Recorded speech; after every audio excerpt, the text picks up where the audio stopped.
Vēl parunāties un visās savās atmiņās dalīties. Tas, ko es jums vēlētos teikt, man ir ārkārtīgi liels prieks, ka jūs esat šeit tik daudz.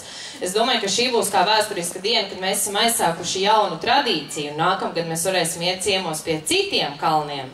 Un tad jau to visu pasākumu, tā būs tāda mūsu līgatniešu īpašā tradīcija.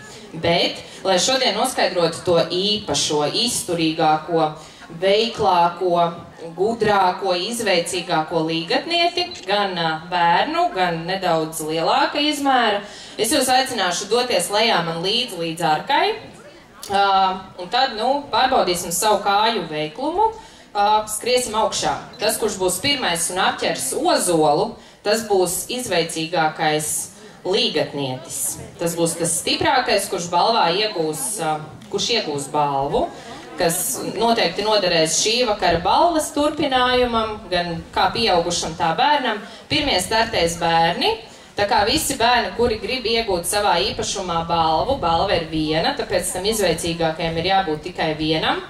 Un tāpat ar pieaugušajiem, visi varat droši doties man līdzi, iesim lejā un sāksim savu skrējienu.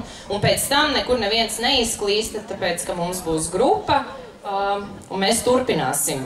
Un pēc tam, protams, būs brīvais mikrofons. Visi, kuri vēlēsies izteikties, droši es jūs visus gaidīšu. Dosimies lejā. Visi tie, kas grib piedalīties un skriet. Tāda iespēja taču ir pirmo reizi, kad jūs vēl esat skrējuši augšā un apķēruši ozolu.